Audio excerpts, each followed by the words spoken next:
Значи сега ќе изработиме едно девојче кое било во тогашно време сираче и го облекувале во искината облека и го закитувале со зелени гранчина и така одело од куќа в куќа, се викало Додоле, и кое што требало да се моли за да има дош, ако веќе била сушна годината.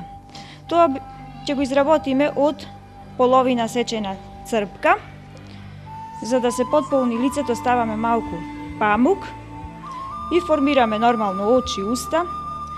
Тогаш ги носеле косите во вид на плетенки, секојдневно значи во 2 плетенки, а кога било празник повеќе правеле, закитено со цветче, и на главата му ставале венец од зелени гранчина и цветови, така и по облеката исто,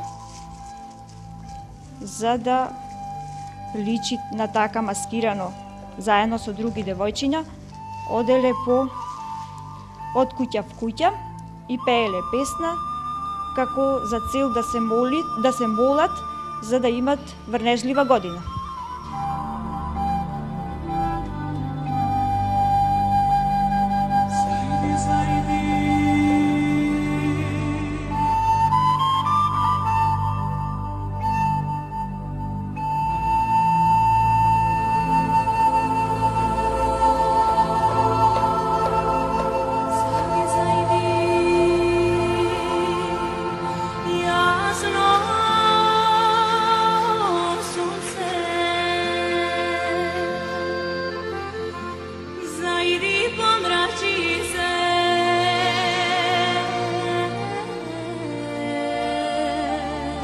И вака изврзано, венчето се става на главата и стои по алиштата. Низ целата облека е украсувано со вакви зеленила и така девојчето одело заедно со други во сите куќи. Исто така, спомнавме дека имаме маска плашило, сега една птица ќе изработиме, за која требало да ги плаши и да не доаѓа тука. Значи, еве изработив во форма на пердуви, црни пердуви, исто така со бакарна жица и халахопки. Сега ќе му ставиме очи и клунчето. Ете маска од птица.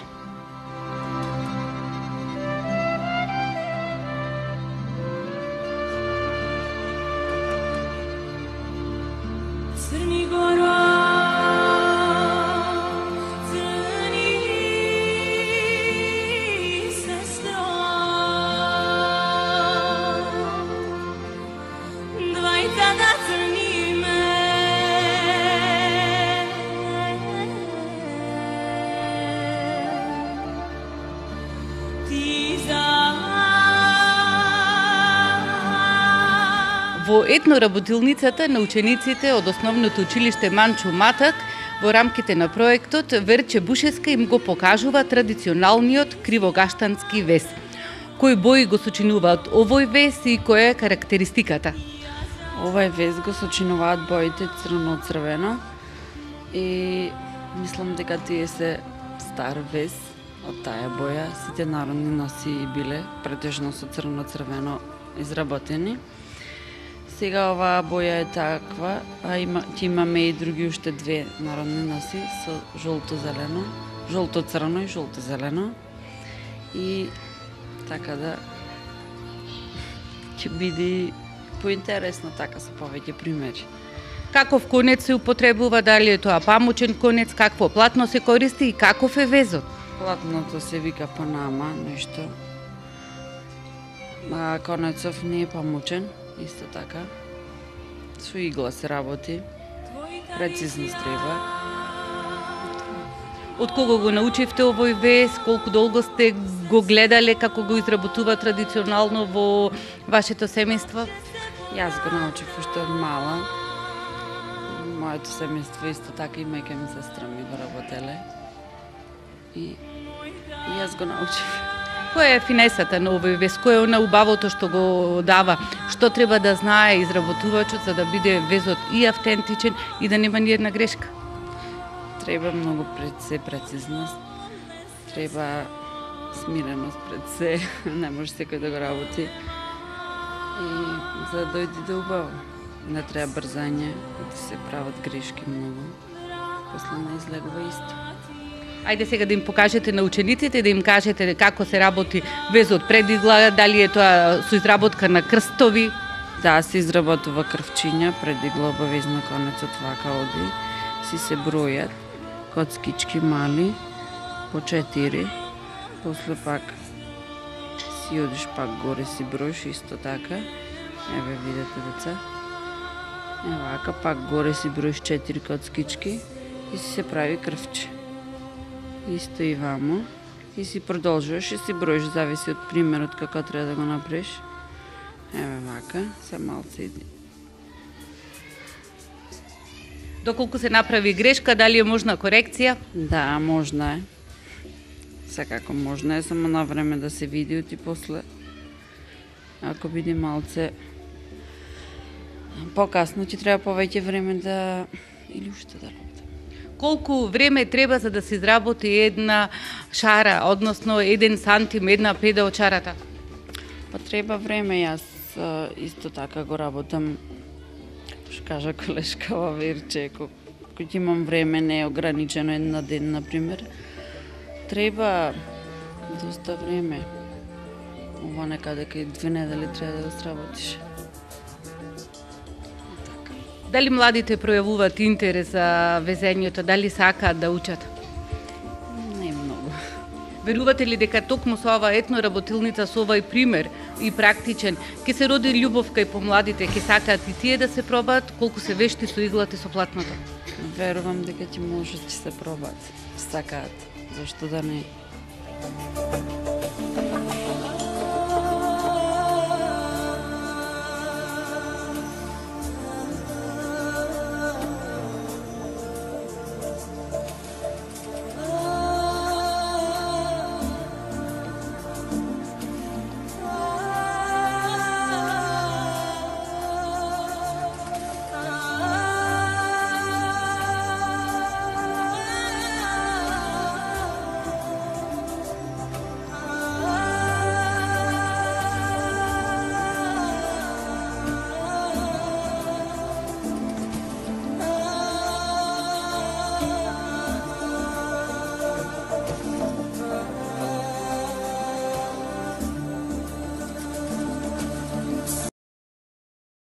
А јас сум Емилијан Котески и сакам да прашам дали овие етно маски треба да се изработат од некој материјал кој треба да се купи или од некои материјали кои се искористени и од некои стари материјали кои ги можеме ги најдеме дома.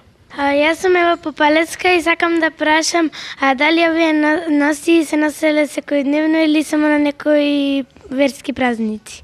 Да, за овие етно маски, значи потребни се и стари и нови секако материјали. Сите си има своја намена. Значи секако дека треба и нови. Но може да се внесе и по старите материјали. Јас сум Александар Витанов и сакав да прашам дали етно изработките се направени од танок конец или од вуница?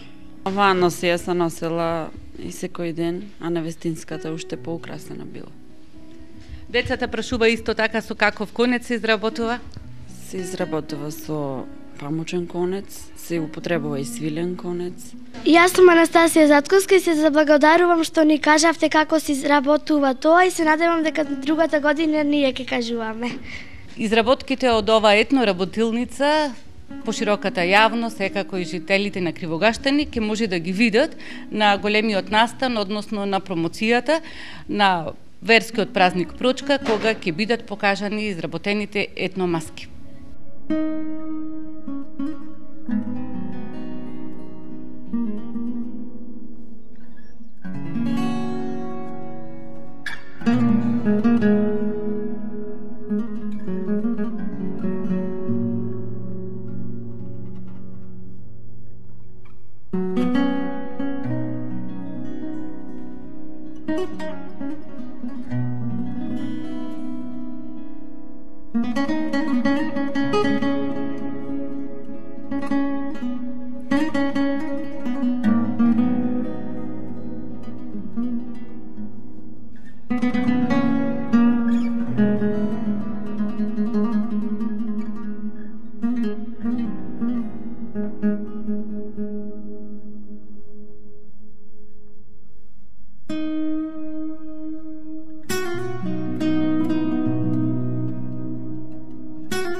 What?